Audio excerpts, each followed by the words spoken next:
Good, everyone. It's Gavin or Tweek. What's good? What's good? What's good? It's Marcus or Pink. What up? It's Charles or Chuck.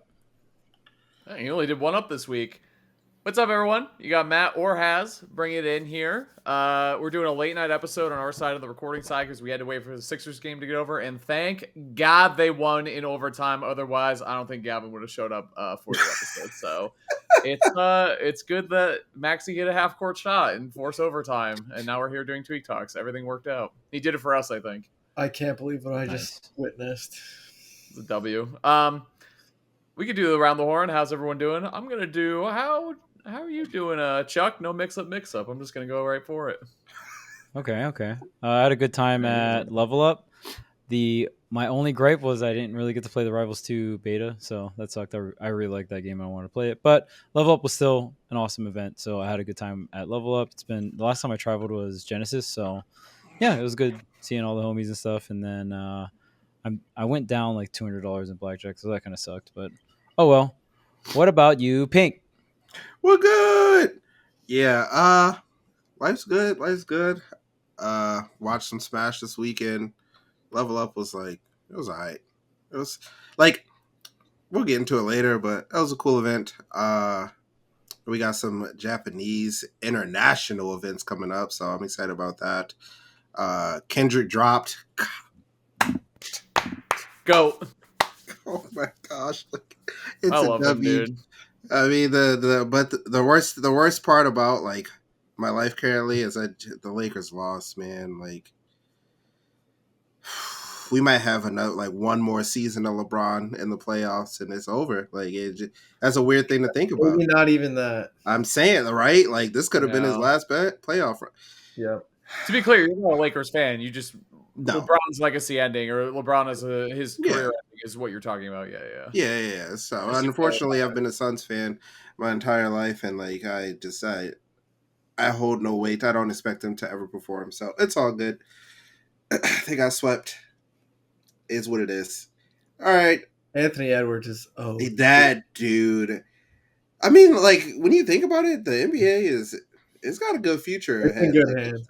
They're building some stars for sure. It's in good hands. Yeah, for sure. All right, Gavin. Actually, you're gonna be talking a lot. Yep. It's all you, dude. I don't know. Twitter's been hilarious, like you said. I had a great day today because Twitter's been so funny with NBA playoffs in full swing, plus the Kendrick diss track coming out. Twitter was great today. Life is good, man. I've been busy. Bought a new car. Feeling good about it. Picked it up today. Yeah, it's exciting stuff. I don't know. I'm feeling good. I watched Great Smash over the weekend, actually. Lvl Up. But then there was also TGF over in All Francais. Some great play there. I'm excited to talk about, actually. Not who you might expect at a French tournament for me to talk about as my favorite player, or one of my favorite players to watch over the weekend. Some of the best ultimate I've seen this player have in a while. So I'm excited to talk about the winner of that event as well. But, yeah, man, everything's good. I can't complain. Gavin, what's uppy? Yeah, I've been traveling a bunch recently. Spent a bunch of money at Lvl Up on Yu-Gi-Oh stuff. True. God. Trying to get back into the swing of Smash. Practice a lot more than I did in Miami, so I'm definitely trying to force myself to really lock in. I got kind of smoked, but I practiced a little bit today, technically. Yeah, I'm all right. Sixers just won. We're surviving. It's 3-2 in favor of the Knicks, but we'll see. And, yeah, the weather's really nice back at home, so that was nice to come back to. Finally was able to sleep for once last night. And, yeah, that's about it. All right, good podcast, guys. We'll see you next week. Make sure you subscribe to the Patreon. Oh, speaking of, actually, that was on purpose. Chuck, hit it.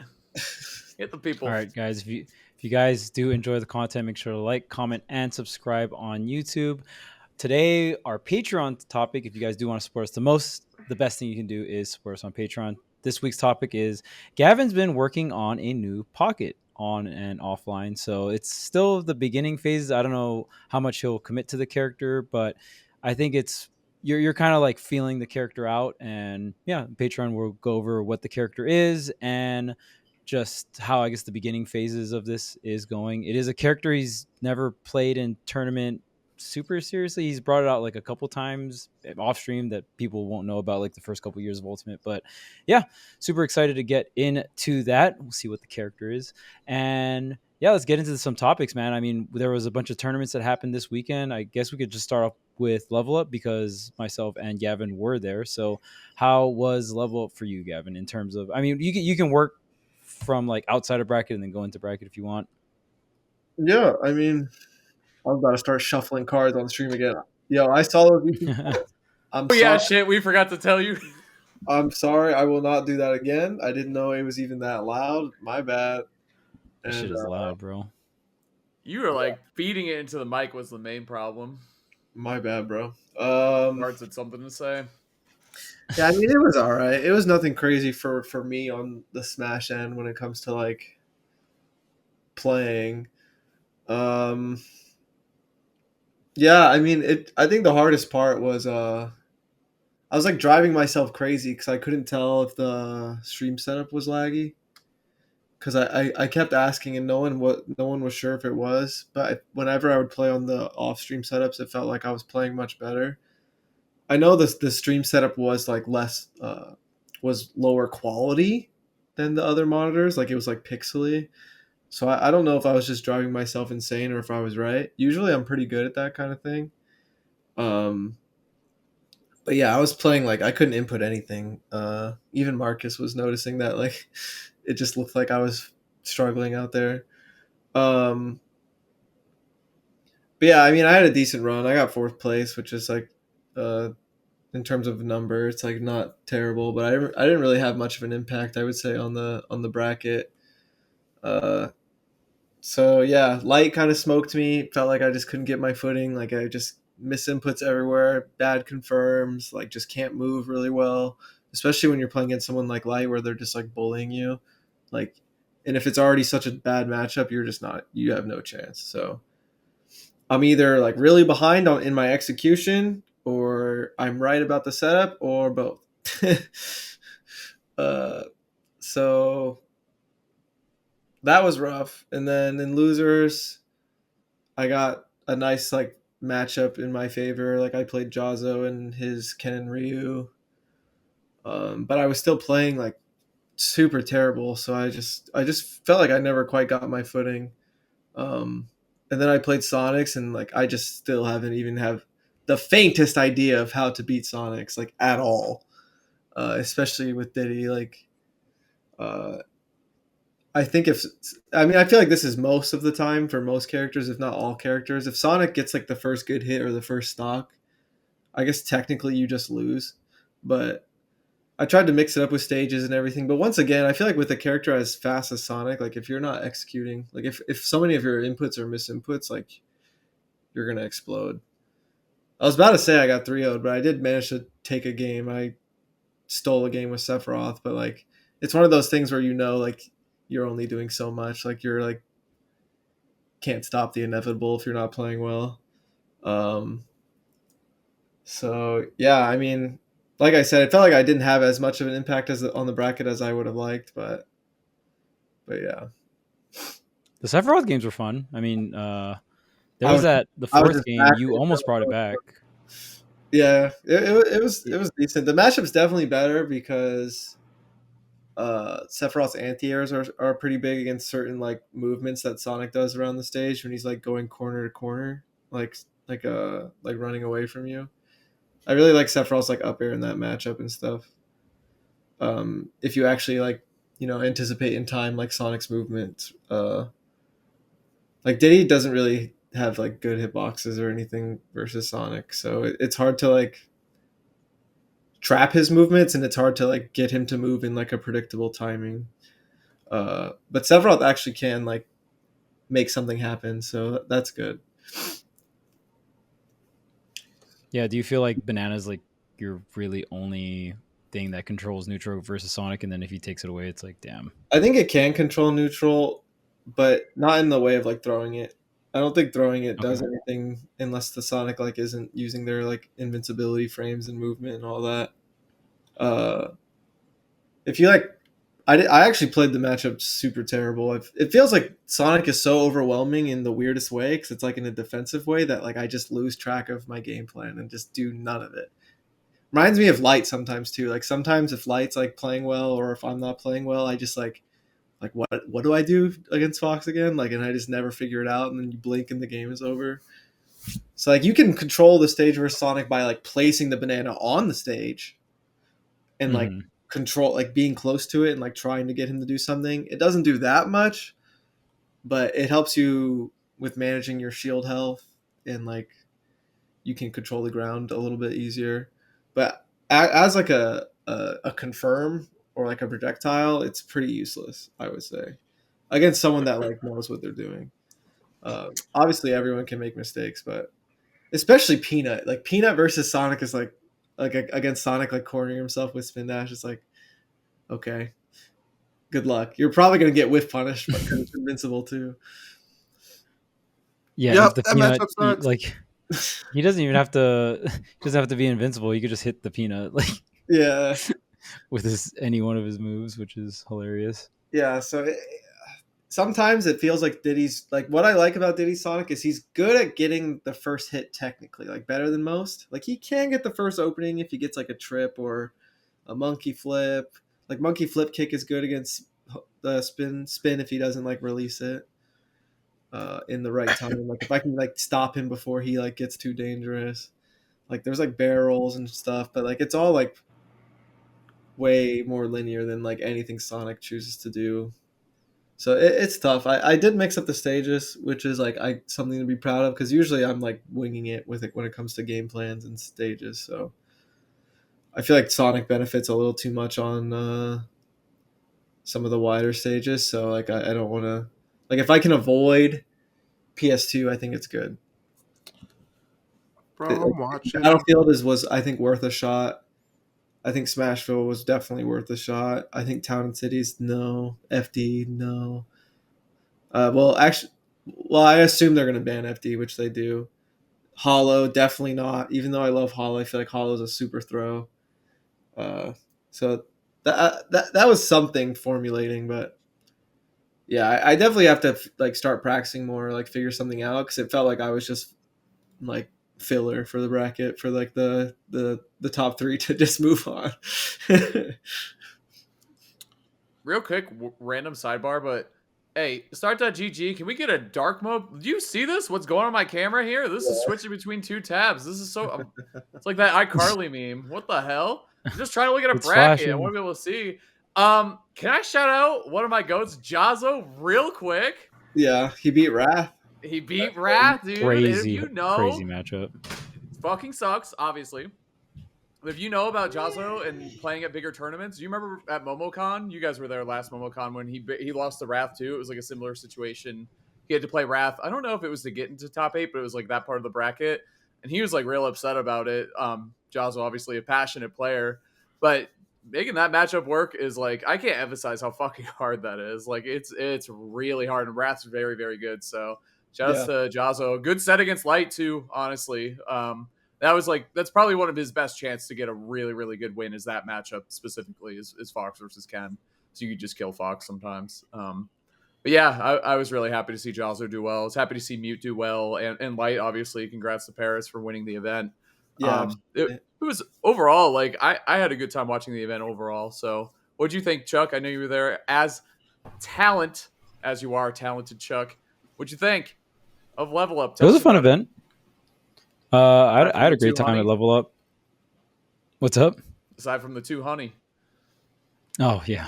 I mean, I had a great time at Lvl Up. Like I said, I haven't traveled since Genesis, so it was really fun to see everyone again. And Vegas is always a good time. Well, I guess not always, but if you're winning money or losing money, I think just gambling with your friends is fun, right? So I had a good time just hanging out with people. We went to this restaurant called Yardbird or something. That was probably the best part about it in terms of just the food was so good. That was the best chicken and waffles I've ever had in my life. So I actually regret what I got because I didn't get the chicken and waffles, and then Paris let me try his chicken and waffles. I was like, damn, it's really good. What a So guy. if you guys are ever in Vegas, you can try that place out. It's really, really good. It's in the Venetian. And then the actual bracket itself, I had a really good time watching Mute versus Sonics was probably one of the more interesting matches because That was it, inspiring, bro. Because I feel like yeah, Peanut because Sonic in some ways could be harder than Diddy Sonic. I could be wrong, but like in my head when I play it out, I feel like she has a hard time with Sonic too. So I was just like, bro, if Mute's doing it, like I can do it. Did not yeah, fucking Mute work out, says but yeah, Mute said that that matchup's pretty rough because Mute can't really do much against homing attack off stage, and we saw in the loser set that Sonics was getting a lot more confident and aggressive off stage. We saw a lot more interception, like fares on the Peach side B bomber to the ledge. I think Mute got away with a lot of those in winner's side. I also just think Mute's neutral and defense was way better in the winner set and was able to timeouts. I think it was a one timeout, but there was a bunch of other games that got down to like sub 30 seconds. And yeah, I count those as timeouts too, because eventually the player that is losing has to make really huge swings and really large commitments for the KO or just to get some damage in. And then usually they got punished. Right. But yeah, I mean, I think Mute did a really good job. I think Sonics, I think it's hard for Sonics to play that matchup really slow because you're taking a really large risk. There was even the game that Sonics timed himself out in was, I don't know if it was the last game, but it ended up like Sonics SD'd at like 1 second left. So again, it was pretty much a timeout. But Sonics came in on the last stock. Mute still had 2 stocks high percent, and he burned maybe like 30-ish seconds around there, just standing there doing nothing. But I just think against Peach is a character, one of the few characters that can extend disadvantage scenarios by like maybe 3 seconds plus because of float, right? So it's like, okay, double jump, high, float, wait. Like you Peach can just extend the time with disadvantage scenarios. So I think particularly that gamble wasn't worth it. Obviously, it's hindsight. Like maybe he wastes that time, right? Gets the KO immediately and then hits one spin attack and he has the lead. But it's a pretty huge gamble in my opinion, just because of how float works. And I think Sonic gets so much off of offstage scenarios. You don't really have to play the I won't interact with you game. You know what I mean? And on top of that, the more you back up, the more Mute can just cycle through turnips. And yeah. I personally don't know. Right. And I think that's one thing that is nice about Peach rather than Diddy. It's like, oh, if you take a turnip, I can pull another turnip. So you still have some item to throw at him to either slow down the spin or clank the spin so you have more time to react and stuff like that. But yeah, I think when I was talking to me, because I roomed with Mute this weekend, so I was talking to Mute about the matchup, and he was just saying homing attack is just completely dismantles Peach because Peach doesn't really have any attack to fight back with. Usually you want to fight back with homing attack, but the way Neutral is angled, Peach doesn't cover. If Peach is facing towards the ledge, Peach, it's like diagonal like this, right? So above and in front of her, there's no hitbox, and that's exactly where homing attack connects. So it's just really hard for Peach to fight back against Sonic off stage unless she has turnip in hand. Yeah. So that was the big thing. And then, I mean, obviously we saw that in losers, like Sonic started going crazy off stage. He's usually crazy off stage, but it definitely showed that he was willing to go for more off stage plays in the second set in losers, and it paid off a lot. And then of course Light won, so that was dope, right? Yeah, good shit, Perry. That's my guy. I mean the second set was crazy, man. Mm-hmm. It was game 5, last stock, last hit. Tech chase on the platform, missed tech in the back air.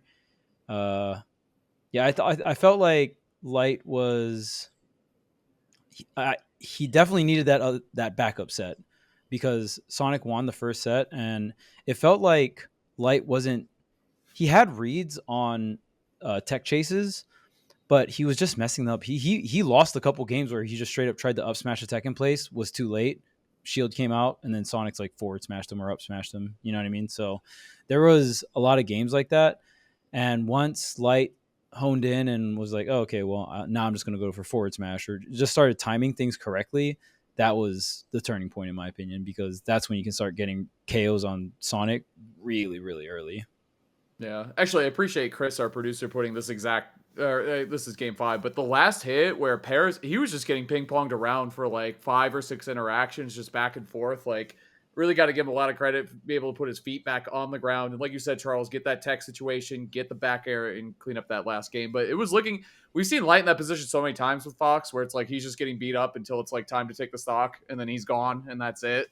But he was able to hold on there at the end, which is super cool. It was good to see him take it down. But I totally agree where it's like, and against a player like Sonics, I think having that extra time, I think it usually benefits Sonics more often than it does whoever he's playing against. I think he's just such a good adapter and so strong at so many things in the game that typically if you give him more time and more games, he figures more out. But in that second set against Light was able to clutch it out, which I think is very, very impressive. So good stuff, Paris. You got to give it up sometimes to my guy. Yeah.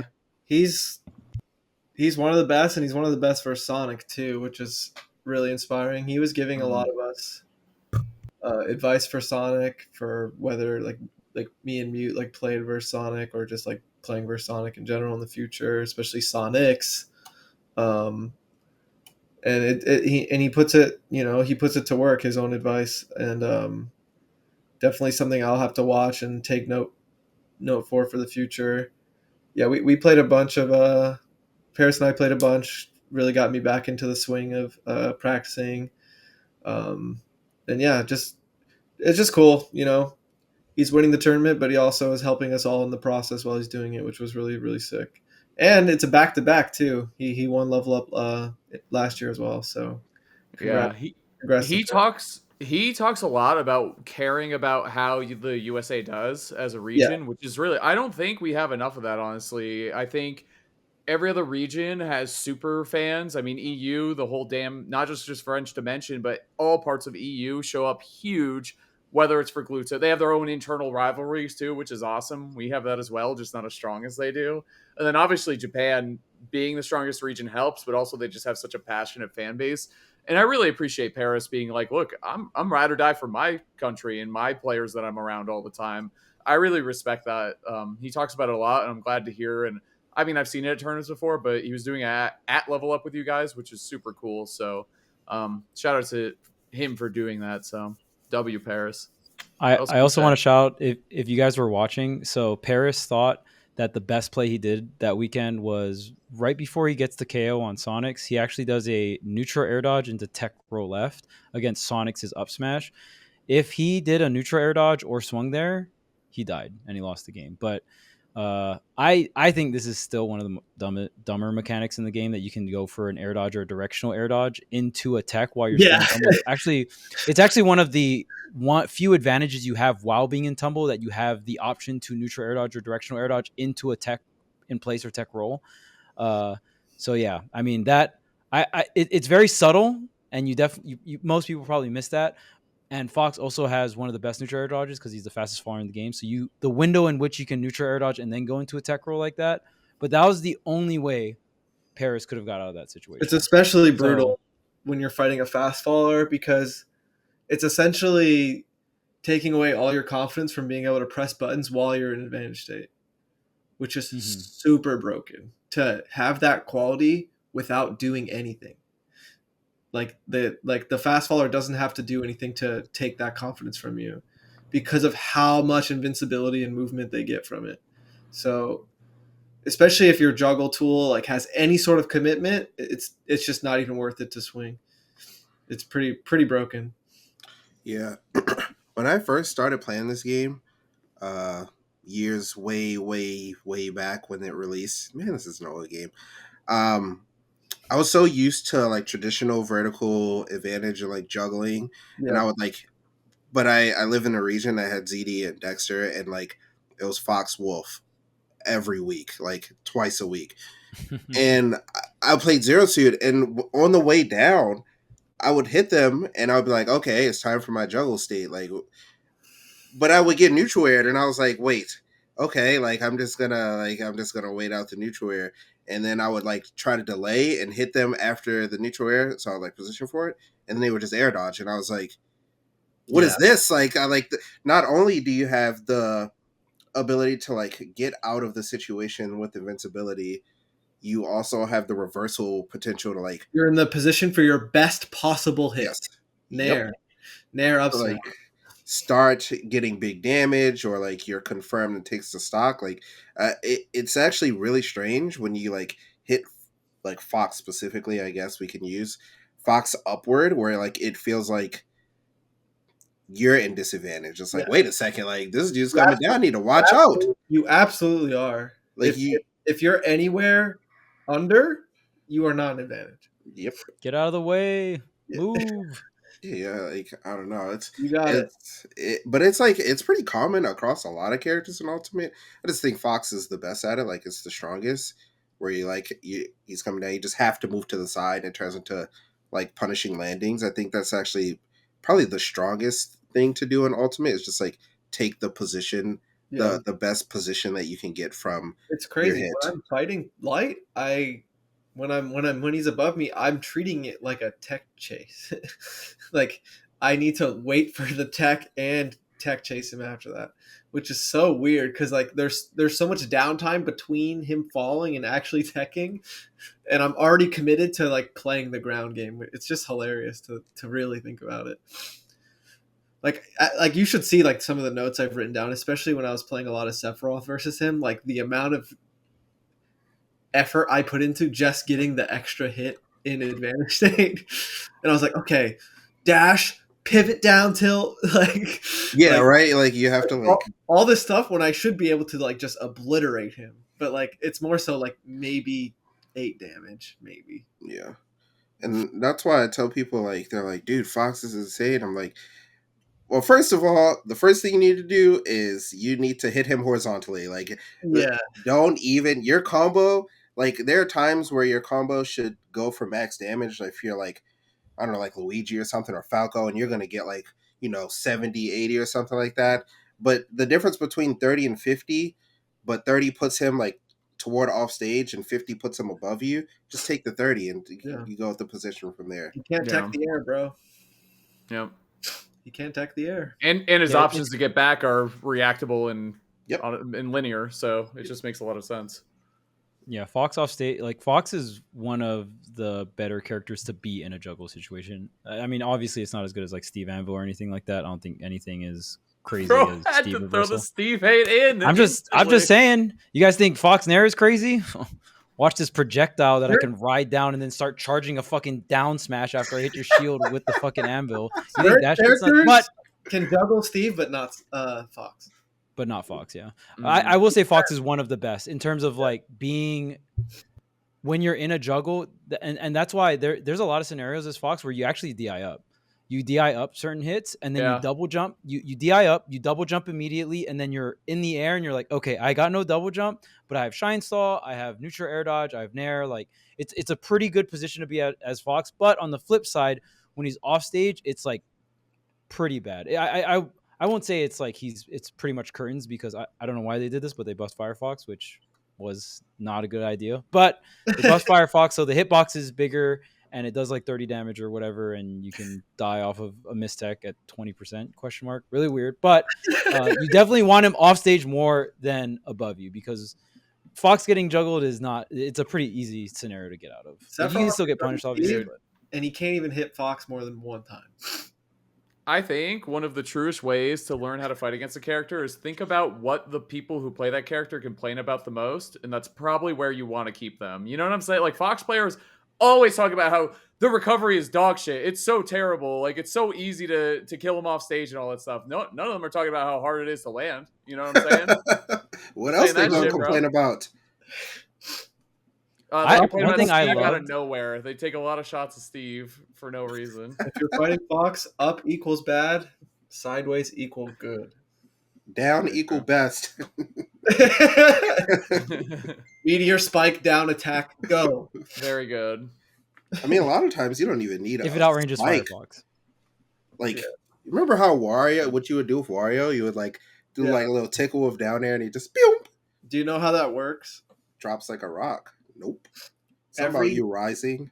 Every hit with Wario alternates between what it'll do to Fox. So like every hit with Wario, like one hit brings you in, the next hit pushes you out. One hit brings you in, the next hit pushes you out.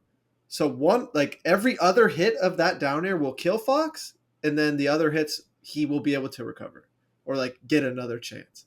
So if you get the best hit, he just dies. But if you get the wrong hit, he has a chance, but he'll probably die anyways. That move, it sounds like it was programmed by Wario himself. Like, that shit is a WarioWare minigame, like, within itself. I'm like pretty sure that's how it works. Either way, I'm right that it's like every other hit that kills Fox. I like that. Either way, I'm right. Nice. I'm Either gonna way, start I'm using right. that. That's great. I'm right on something. You could do the Mithra. Dude, I was shocked at how many people didn't know that Mithra can do that, like, Luigi type plunger thing, toilet bowl to Fox with neutral B. Cosmos has done it to Light for like years. Oh yeah. Yeah. I see it every friendly session. Yeah, Yeah, I they do it forget. all. That was found out a long time ago. Somehow, there's so many times I've watched where Light comes out alive and Cosmos comes out dead. Dude, it's like Cosmos. What happened? Well, Like, if the neutral B whiffs, Mithra dies, because if the neutral B whiffs, she keeps on. yeah, sinking. she just keeps falling. Oh, yikes. But It's just it's so way fun how easier when you can, because you can B reverse it. So you usually catch Fox trying to go towards the stage, and you can like go right above him, B reverse it. That's the best way to do Ooh. it. He just does it like it rinses, repeats a few times. I look away, look back. Cosmos is dead. Light is not. Ferris is laughing. usually it's curtains for Fox, but I just thought of a good Patreon topic. We should talk about most uninspiring combos that make you upset when it happens to you. That's a great Patreon do it topic right that we now. should cover someday. I'll do it right now. No, save it. Save it for We another got day. Gavin's secret character, bro. Yeah, hold that. That's a good one. Good Patreon topic. I was pumped because you texted me about your secret character. I was like, oh, hell yeah. We'll see how it's going, though. We'll check in with Gavin in the not Patreon that content. secret. But I guess we're gonna make it secret. Is it one of those? But like, is it like combos that like you know that they're getting hyped for, but like you're like, bro, like, You know they're feeling themselves after Right, like right, that right. bullshit, and you're like, that's so stupid, you know? Not that any of our man, characters have those. Yeah, we'll that's for the next Patreon. We'll go over that. Another I set have that was so really many, fun. dude. I'm so like they're flooding right I've now. got I a have lot. so I've got a many. lot. I And know I also have a lot. Steve? I also have a lot that I know people hate like Fox players for doing, but Fox players think it's sick. Oh yeah, that- it's like that, when you like, hit me it's with up airs, I'm omega like, did you cringe. lab that dude? That was super sick. No, it's not the up air four combos, airs. man. Come Oh on. my Unless it's God, falling dude. up air. That's Light shield But, poking, light shield Not poking this clip. people is like the most annoying thing ever. Which one? oh, this Especially if is Light iconic gets, combo. like if Light gets hyped after winning off of a shield poke, I'm mentally done. Like Gavin hates shield pokes so much. Shield I've heard pokes him rule. complain about shield pokes a lot. yeah, This like, weekend. it messes just in my whole mojo, bro. Like I'll be practicing and like you get jump scared because you're hit by a move while you're shielding. How am I supposed to play after that? The rules of life have just been broken. Wow, you're tilting it up. It's not fair. Dude, sometimes I'm tilting it up and I get fucking shield poked, bro. What the fuck is that? All right. Cloud backward aerial. Man, True. that Oh yeah, joke that one. was Was shit. shield. Yeah. Which one was shield? That All of yeah, them. all of them. Can I say But- what I teased at the beginning of the go for it. episode that Big Boss was a fucking treat to watch this weekend? That was some of the best Rob I've seen since Genesis Free. That was amazing. Shouts to Big Boss. He was back airing off stage like 1,000 times, just stalling, popping over his play over the ledge was really good, and his patience on stage and against he beat Gluto in Grands. He actually 3-0'd him. I think it was a reset, but he 3-0'd him the final set there. The first two games were close, and the final game was a wash, which is saying a lot. So I feel like Gluto, he's coming back to full power here in his new controller. So it's good to see a good competitive set with Gluto, and then seeing Big Boss play so well. I feel like he's a player that when he's playing on, he's super fucking good, but he just needs to find his rhythm. I feel like some tournaments he shows up and his mojo isn't there for whatever reason, but if he can find it, he becomes really good. Like he looks like the best Rob in the world sometimes, to be honest with you.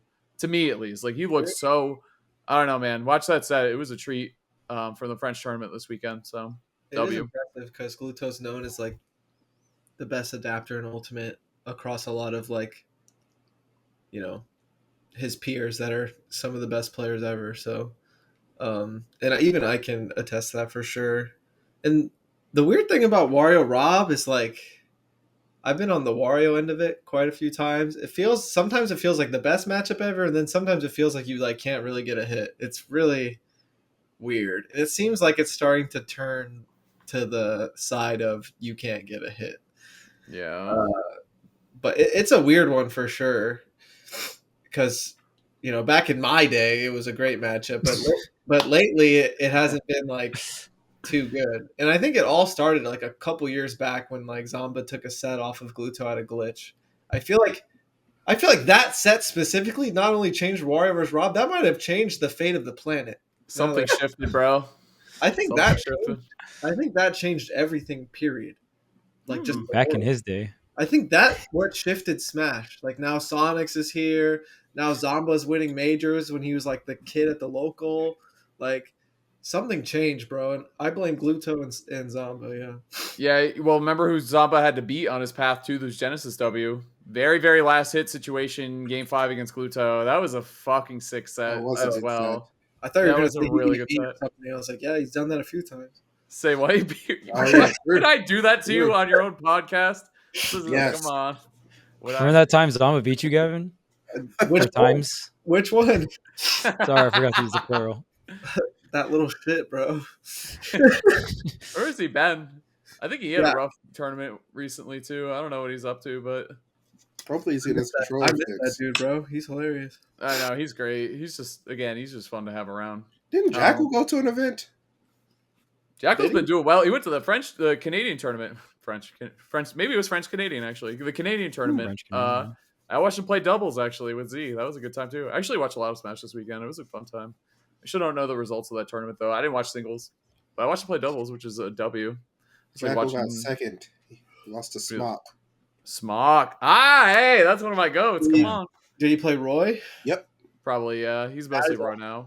That matchup sucks. That's a difficult one, but it's a classic at the same time. So. Yeah, dude, there are like certain matchups you see that I guess that's the word I would use, like classics. Like whenever you see like Fox Peach or something like that, you know, like matchup, bro. Yeah, you just start getting excited. Like it's something about it that you just can't help. Fox Peach is a little tough for Peach too.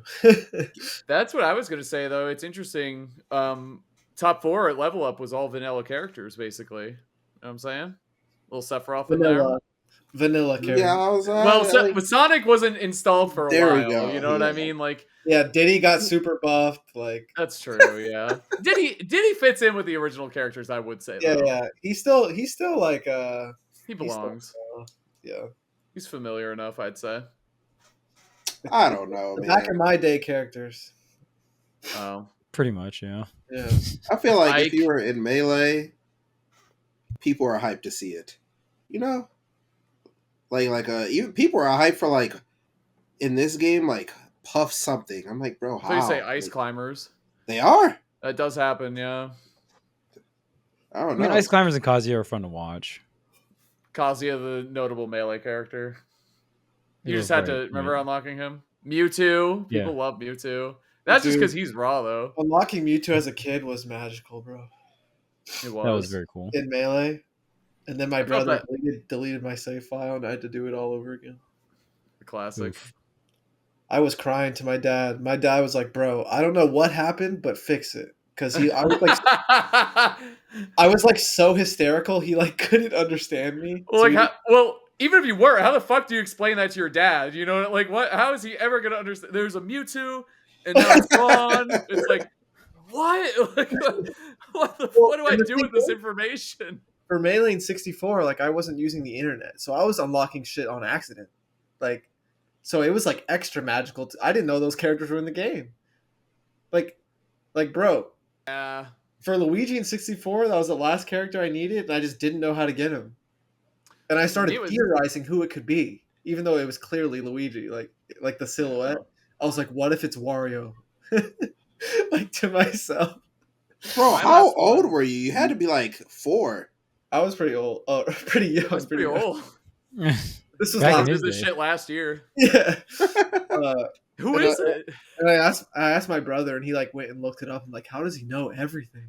The power of the internet. The last character I unlocked in 64 was Ness. I had such a hard because with Ness you have to beat the game on normal with 3 lives. And I thought that was like the hardest fucking thing. I just never did break the targets for Luigi. I just never played that shit. Like, yeah, break the target was fun though. Like just playing. It was fun. I just forgot about it. This is actually a fun topic because there have been a lot of platform fighters popping up again, which is interesting. Yeah. Because to me, like, and actually, I had a really good conversation with Aaron about this. Aaron, the Diddy player, friend of the show, obviously. he actually has a video about what makes like fighting games and how they exist and stuff, and it kind of bled into this conversation about like Smash is so special, like not just because like whoa, we were at Evo and like, you know, these big tournaments happen and Gavin and Leo and Gluto and Mango and all the Melee guys, like, yeah, that's a part of it, but bro, it's just a good fucking game. Like, it's just a good game. Like, 99% of the people who buy this shit don't even think about tournaments. They don't know what Start.gg is, you know? They don't know. It doesn't matter. And I think that's where, like, a lot of these newer gen kind of platform fighter games fail a little bit. Absolutely. Is like, bro, just make a fun fucking game. Like, I think it's so near impossible. And obviously, like, Rivals is doing great and Multiverse is coming back, like, all that stuff.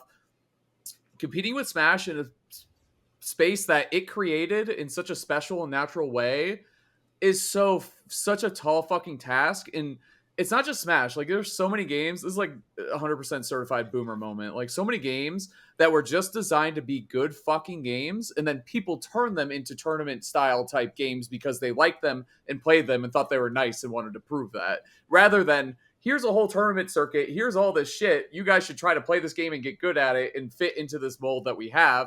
It's just, we think we're fucking nice and we want to prove it. Like, I don't know, man. I think there's just, I love everything you just said. I genuinely wish I could talk about stuff like this as like a career.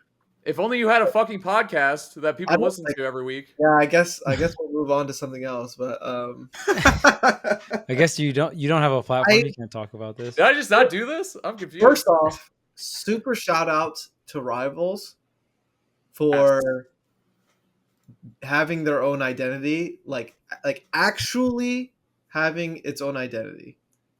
Super respect to Rivals 1 and 2, both of them equal respect. Agreed. But yeah, I might get flamed a little bit for this. But when it comes to like a competitive game being at its best, and I think like online games, like competitive games in general, whether it's tournaments, online, I truly believe the closer the devs get to competitive players, the worse the product is. And I think the second the two cross paths, like just straight up crossing paths, I think it's over. I think the purity of the video game is ruined immediately. I think there's a balance. But it's where I stand, and I'm sorry. It's just how I feel. I think like Overwatch has like no soul. Like I'm pretty extreme right now. I talk about this on my stream, so it might not be a surprise to some people, but I think it's just weird to like for a competitive player. Like I come on this show and complain about competitive Smash all the time. If my voice was specifically listened to in the next week, I saw the game was different because I like a competitive player like me said something, it'd be ruined immediately. Not just for me, but for anyone. Like I shouldn't know how this game is made. I shouldn't know any of the developers. We shouldn't interact. And especially like maybe it's because of what I do specifically with like Smash and Nintendo. Like I think that like that separation and purity is really important. Like I think it's really weird for a competitive streamer like someone going live and playing the game competitively like to be taken into account. Like I'm super against it. And I mean there's a lot of validity to what I'm saying, at least with like just things that happen in gaming. So I think it's really interesting, and obviously things evolve and things change, so like you have to try like to do what the consumer said, not do what they say. I think there's such a line between doing what consumers or the players say and having your own fucking brain and idea of what should be fun or what should be good in a competitive game and finding a good middle ground, because what the consumers say or the players say does matter, but they're also like of a different caliber or of a different like mindset when they look at the game, because they look at it through their own lens, right? They look at it through, like, for example, like Paris will look at Smash through a Fox player lens, right? Through X, Y, and Z lens, which is just different than looking at the game or the scene in total. It's just different. Like, it's a different perspective you have to have. And I agree with you in a lot of ways, Gavin, but I think it's complex too. Like, I have sympathy for these people trying to figure it out, trying to navigate it. It's hard. I think it's also a privilege for like some games where they don't have to listen to that side because they're so profitable regardless. And I guess some games make their games with esports in mind because they think they need it to succeed, and that makes a lot of sense. Like I get that. Like they know like they can't grow out enough without considering esports being their main factor or something. But yeah, I just think It's a marketing tool, but yeah. Yeah. Essentially, it's like, do you want to have I don't this think it's as worth it. part of your marketing? I don't think esports should ever be the marketing tool. I really don't.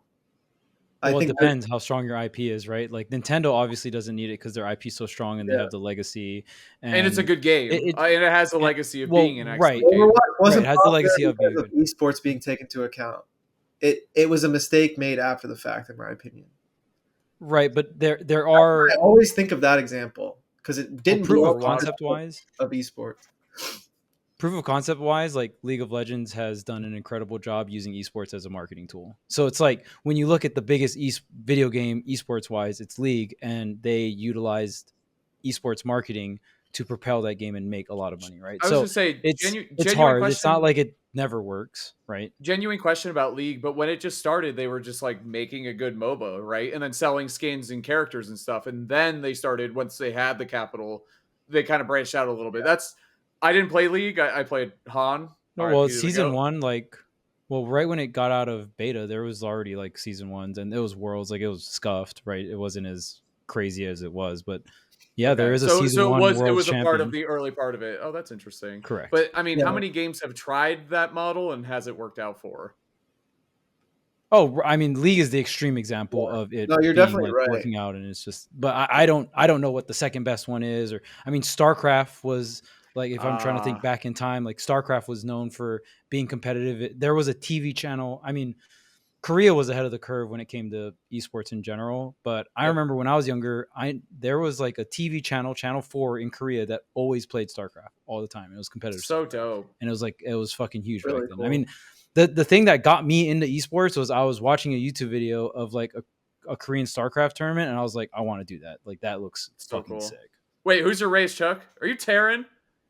No, I'm Protoss. I'm not. I knew it, bro. I know it. Yeah, hell yeah, dude. That's what I'm talking about. I guess the most important thing to me is it's not even necessarily about the success of the esport, but like I personally won't be a fan of the game, most likely, because like. Well, that's fair, and I think the games that developers get to the competitive players, it just feels like the sacredness of a competitive game is like lost. It becomes like a selling point, like, oh, that hero that you like is terrible. It's like, yeah, it's like a part of the product. Weird. Like the game is actively changing very often. The developers are close. Like it's like that's funny. No flame. Who's the consumer anymore? Because I used to get heated when I would look at Multiverses came out. No flame. They're great developers, new, blah blah blah. Right. Multiverses came out. Right. I'm actively watching. I used to call them Twitter first games, but like I know they're player first. But like I would look and see the Twitter complaints, and then see the Twitter complaints get patched, and then the game would get worse, and then they would complain. The people on Twitter would complain more, and then it would just continuously get worse. And they're like, bro, like, but like, there's so many different complaints from so many different angles. You can't like please everyone, so you just like pick one, and then dude, it was that was hard to watch because I remember thinking like, bro, this game is gonna take off. Like it's unique. Like they can add things later. Like but they were like, I don't know. I felt like they were so focused on like what the consumers thought about it. Yeah, people pleasing. And I want to have a warning to every YouTube comment that's argumentative to anything we're saying. I guarantee everything you say will be a misunderstanding. I guarantee. Just put that at the beginning of every video we do, by the way. I guarantee I'll be looking at everything you read and find it like pointless and like it doesn't apply. I guarantee. Make sure you put all your misunderstandings in the comments below. Yeah. Just so Gavin can read. I'm gonna read someone say, "Oh, but when you guys curate the rule set for Smash, completely different." Like I'm gonna read stuff like that. Like That's what I like about Smash is that the game was well designed to the point where you could play with fucking coins for an hour. That's a mode. Like that exists. You could do that.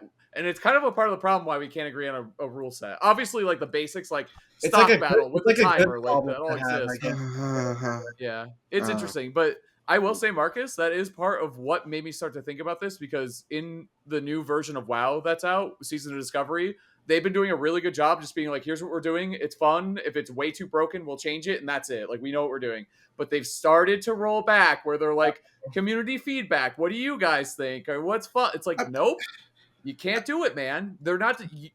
Be in the driver's seat. You're the developer. You tell us Yes. what's fun. You don't have us tell you. Stand That's your not. ground. Stand your ground as a developer. Yeah, but what if you stand your ground and it just starts tanking? Like I definitely feel like It's there's hard. a reason It's hard. It's hard. that there has to be a certain in between, but it's tough because of that, right? Like you're trying to make sales, you're trying to make sure as much people like keep paying that monthly subscription for the money. I mean, even Smash Brothers, the reason why they don't have to give a fuck about competitive is because they just make so many base game sales, right?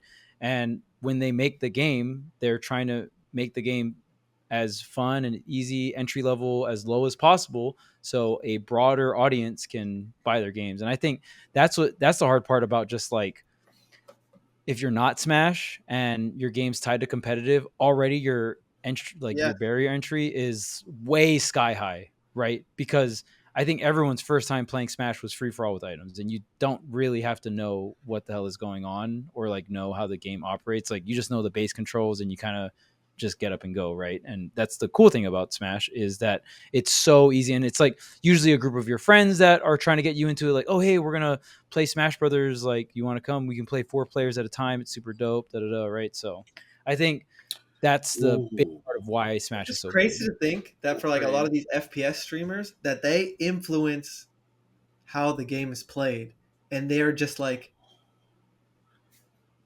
stupid young adults. It's crazy too, because think about it. What top Smash players, like, just to use our own community as an example, what top Smash players do you trust to balance the game? Fucking none of y'all. Fucking none of y'all. 1,000%. Someone sent me an image earlier. It was 2 different rule sets, and they said which one, because I like tweeted that thing about Spargo and the seeding and like all that. I don't want to talk about that. I don't really care to talk about it, but Another like, day. I tweeted that, and someone sent me like, they used to TO, and they sent me like, which rule set would you choose? And I was like me personally, like I know which one I would choose, but I know which one I think is better. And he just goes, and now you understand why Smash is that way. And I was like, well, I mean, you got me, like, you know what I mean? Like, I know what I would want, but I also know it's probably better for the scene, but I'm still going to choose the other one because like I want to win, like, and I want to enjoy myself, like, whatever. Right. I think it's really interesting too, because you're just talking about even like basic buff and patch culture is so, like, everyone wants something a little bit different. Do you want set seasons and set amount of time before things get changed? Or is it like, oh fuck, you wake up on a random Tuesday and Kendrick drop his diss and also Incineroar's side B is doing triple damage or whatever? You know, like, that shit would just happen. I think developers have to have the confidence to ditch this entirely. I know it's risky, but for me, like, if I made a game, I would want it to not be artificial. Question though, so let me ask you. Game with soul, not like season pass, like artificial competitive development. Like, that's interesting, because I kind of like a season pass because it incentivizes and fuels them to continue to produce the game and make it more characters, whatever. The general label of like the games with those vibes. Like, oh, I see. There's a way to do anything, I guess, but like, I don't know if I'm 26, so I don't know if I'm just a few years too old to understand this type of thing. You've seen one too many battle passes, man. You've had enough. Too many loot boxes. But Valorant, premium Yu-Gi-Oh. But Valorant looks like an AI generated game.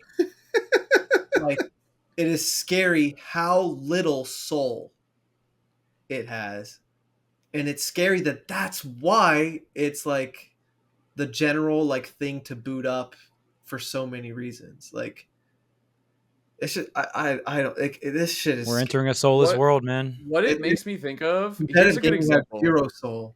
I actually wanted this. That's actually weird that you're using the word soul. There's 2 things I actually wanted to say.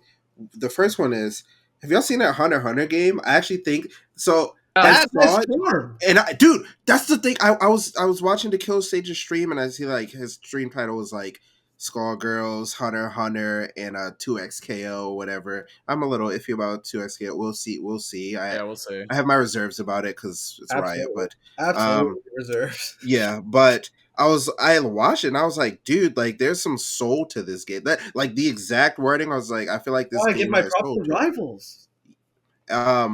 But there was something that and this might branch into a whole nother. We'll be here for maybe it's another topic for another time. But have y'all seen like a lot of people talking about like the they're calling it like the dumbing down of fighting games, or like the push to make games more aggressive, even though that's not necessarily like Tekken, right? Like Tekken and Street Fighter, like like Drive Impact, and then Tekken with the They're heat lowering and all the that. skill Like, barrier, lowering the yeah. skill barrier. Yeah.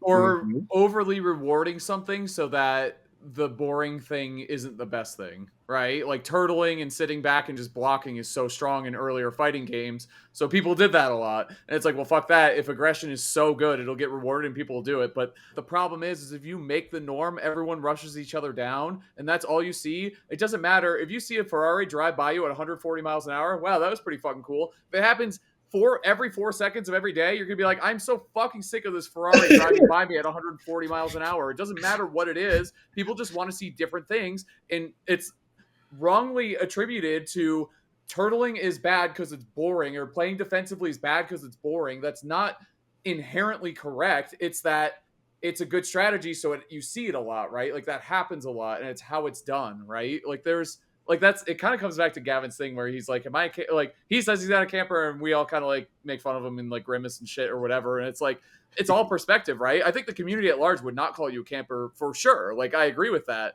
And a part of that is because you bring this a lot of other things to your play style that's interesting, so they don't see you as boring, so they won't call you a camper. Do you understand what I'm saying? Like, does that make sense?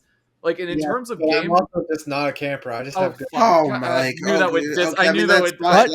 But it is in your toolbox. It is in your toolbox, and it you're has doing to be. this. You can't be a top It player has to without be. it. Of It has course, to it be. has to Correct? be. It has Right. to Piss be. me off, and I hate the way you're playing the game. I will ruin your day. Fair enough. Yeah, you'll camp in self-defense. I get it. There's nothing wrong with it. It's more so because I like to enjoy them flail. Can I ask you, Gavin, what is a good example of a game that does fresh content, balance changes, but not based on what they're reading on Twitter, etc.? Do you have a game in mind that does a good job at that? Because I can think of a couple, but I'm curious to see what you'd say. I used to have one. We used to have one, yeah. I was gonna say TFT, but goodness gracious. Anyway, Smash is genuinely a good example. Ultimate? Yeah, I think Smash is a good example in terms of the excitement part. We have no influence over what they add. A balanced patch has nothing to do with competitive play for the most part. We can think it does, but we don't even know for sure. Yeah. Like, it's pretty fucking amazing like how exciting the smallest things are for Smash, because we don't have a hand in this stuff. What about think about like patch day streams? Like y'all remember like people would pull up the stream, like I wonder make what's shit up. Remember that? Hey, lie. It was fun. Yeah. To get a patch because we're like, bro, what's about to happen? You know what I mean? Yeah, and some of the Japanese players like helped develop Smash Ultimate. We don't know what it was. We don't know how much influence they had. They couldn't play either or anything. They couldn't play for a while, yeah. There's even a mystery around that, and that was like such a small scale and something they've never even done before. Like it wasn't like a big like priority. But I think Smash is a good example, genuinely. And I know this is my lens, but I don't know. I just think it's really, once again, Nintendo has the privilege of like flooding the game with IPs that have charm and history, whether it's like new or old, and like it's amazing for that. And I just personally like don't have an interest in playing anything without that soul and charm and like legacy, history, whatever, all those words. Like Valorant doesn't do anything for me. Like, what am I playing? Like, it feels very like just robotic, artificial. Like even Overwatch, like there was a sense of something there, but I think it lost sight of itself. Put a lot of focus on competitive. Like it's just all like really fucking mid to me. Like it's just real. And I think Street Fighter 6 had an interesting idea for a 2D fighter. For 2D fighter, it's really difficult to like I think they've been figuring this out for like a couple decades, and they don't know what to do to like put a 2D fighter to the next level. But Street Fighter 6 certainly did something in the right direction with the single player mode, some of the customizable stuff. It's similar to some of like the artificial game design stuff, but they definitely put their own twist on it, and they're trying. There's some single player stuff on there. They did the modern controls with the custom controls. Like they're definitely trying something there, and I think Street Fighter has enough of an impact to where they can afford to like mix and match some stuff. So, but yeah, I don't think you should ever make a game and be like, all right, we're making a competitive game and we have no like legacy or soul or charm behind it. Like we're making original characters and all that. Like I think you're already screwed. And that's why I give so much respect to Rivals, because they just really focus on doing their own thing. They kept pushing and polishing it, and it's like I don't think of Smash when I think of Rivals. Rivals is its own thing, and I think that's pretty difficult to do. Like it didn't feel that way initially for me, but it does 1,000% now, Yeah. and it happened very quickly too. Like at first I was like, oh, this is another platform fighter, like trying to. I think it's a sign of confidence. Now it's like, wow, it's like confidence or something. Like, and I think that's so important. Like when I think of a lot of other like platform fighters, I think of Smash first, and then I think like I think there's a difference between like influence and just straight up like this is just trying to be Smash. Like how did Multiverses turn in? No flame. Yeah, no Dude, flame. I just remember like LeBron, like the LeBron trailer, like bro, like all the characters getting in the house. I'm like, bro, this is the game didn't feel like anything. I like it. They like kind of had Brawlhalla-ish vibes or whatever, sure, but like it had its own characters. I'm like, this is about to take up.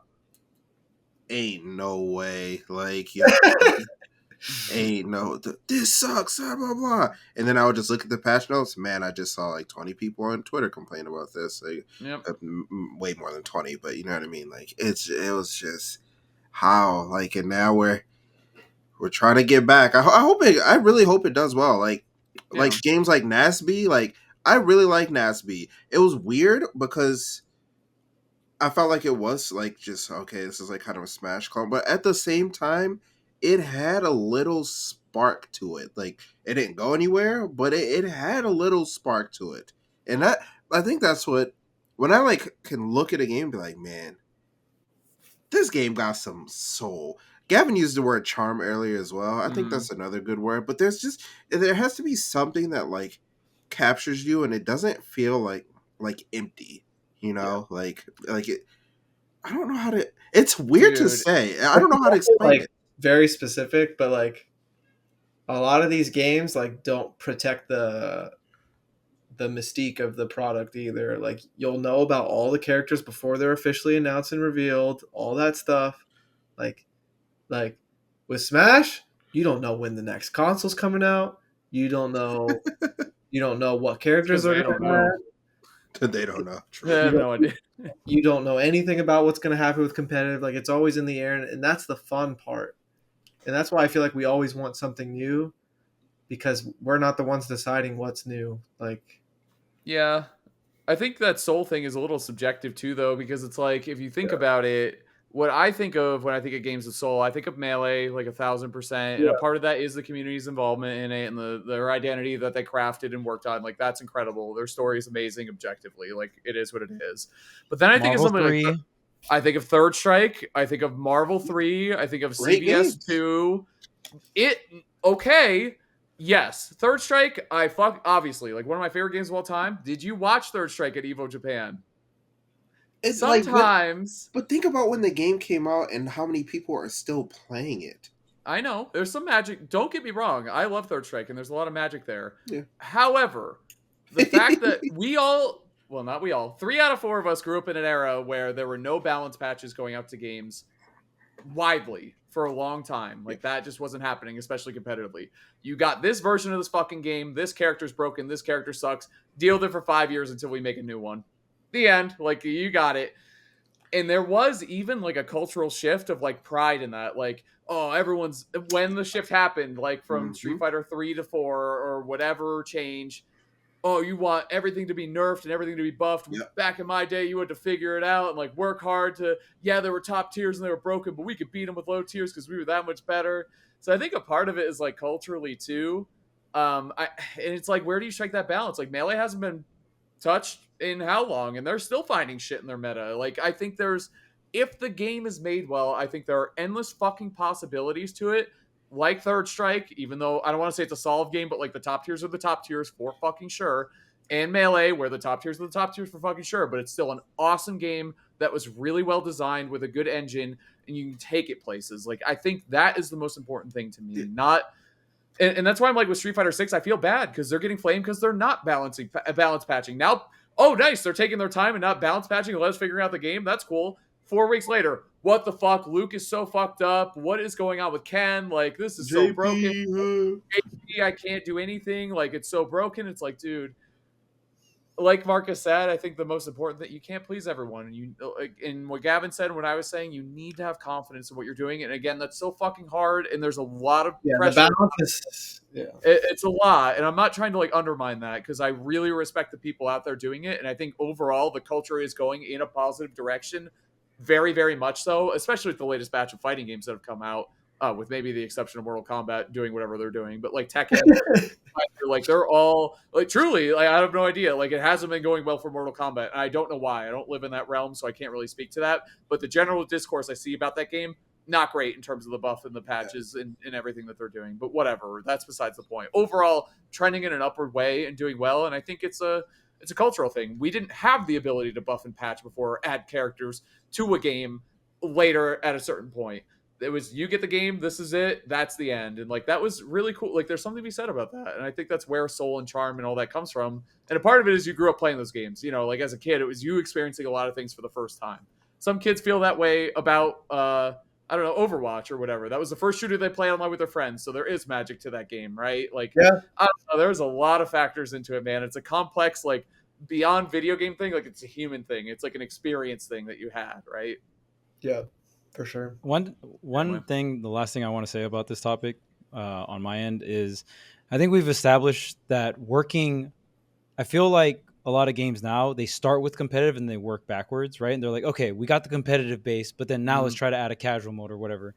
That's what we're seeing a lot nowadays. But I think what makes Smash so special is like, and a lot of older games, they started on the opposite end because esports wasn't really a thing, right? So the two examples I'm going to bring in are like Smash and StarCraft. So StarCraft, just like more like most RTSs, it's just you build these units, these units get you resources, and then you get to build an army, and then there's all these little different missions that you can do that you need specific units for, right? But then in competitive, sometimes you didn't even use specific units because they just sucked or whatever, right? But it was cool building up your army and using all these different types of units to go through the campaign or just play with your friends and have fun or have like custom games and stuff like that. And then competitive started really taking off. And same thing with Smash. When you think about Smash, think about all the crazy complex things that are going on when you are hitting someone and when you are getting hit, right? Like SDI, DI, do you think these mechanics were made for competitive? Even though they seem like they were made for competitive, they weren't. The main reason why they were made, and this is just me, like, I think this is the case. I don't actually know, but I doubt that all these mechanics were made for competitive. It's more of just like when you play the game, all the scenarios are fresh and different, right? Like the example that has used of the Ferrari driving by at 140 miles per hour every single time. Every time you get hit in Smash, there's so many different directions you can go because of DI and SDI, whether you're doing it on accident or whether you're doing it not on accident, right? The amount of different things that can happen on a casual level is fucking insane. And that was the priority, but then it transfers to competitive. So it's like, oh, because of all these complex things that make the casual experience way different.